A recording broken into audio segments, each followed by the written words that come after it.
कांग्रेस युवा संघर्ष रैली को संबोधित करने प्रियंका गांधी तेलंगाना पहुंची, जहां मंच से उन्होंने कई महत्वपूर्ण बातें कही। प्रियंका गांधी ने जिक्र किया इंदिरा गांधी का।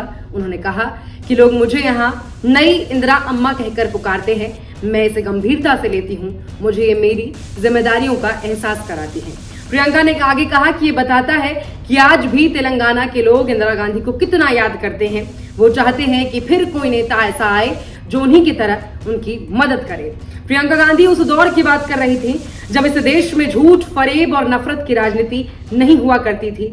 प्रियंका गांधी उस दौर की बात कर रही थी जब नेताओं के भाषण की भाषा अमर्यादित नहीं हुआ करती थी। प्रियंका गांधी उस दौर की बात कर रही थी जब इस देश की जनता इंदिरा को अम्मा कहकर पुकारती थी और इंदिरा इस देश के लिए हर छोटा बड़ा फैसला सोच समझकर इस देश के हित में लिया करती थी। प्रियंका ने आगे कहा कि आपने मेरी माँ को सोनिया अम्मा कहा। मेरी माँ ने इस राज्य के लिए अपना जीवन समर्पित किया।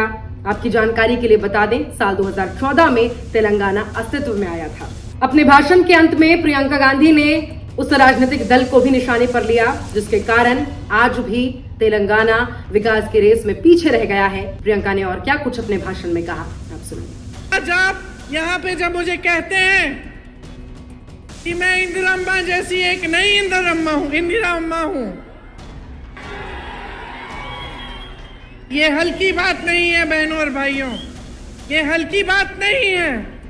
जब आप ऐसे कहते हैं तो मुझे अपनी जिम्मेदारी का एहसास होता है, क्योंकि आप उस महिला को याद कर रहे हैं जो 40 साल से पहले ही गुजर चुकी हैं, शहीद हो गई देश के लिए 1984 में। आज हम 2023 में हैं, लेकिन आप उनको श्रद्धा के साथ, श्रद्धा पूर्वक, प्रेम के साथ याद कर रहे हैं और आप अभी भी आशा रख रहे हैं कि उनकी तरह कोई आपकी मदद करे, क्योंकि वो एक ईमानदार नेता थी, अपनी देश के लिए समर्पित थी और आपके भविष्य के लिए समर्पित थी।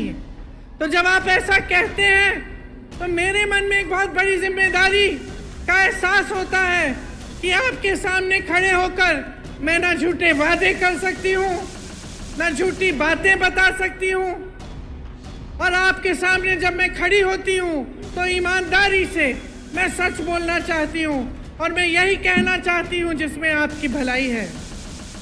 इसीलिए आपने सोनिया अम्मा का नाम भी लिया और आपको मालूम है कि आपके प्रदेश को बनाने में उनकी भूमिका बहुत रही।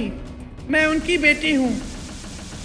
यहाँ अगर आपके सामने खड़ी हूँ तो मैं समझती हूँ कि ये निर्णय उन्होंने पूरी जिम्मेदारी से लिया और वे भी आपके लिए आजीवन समर्पित रही।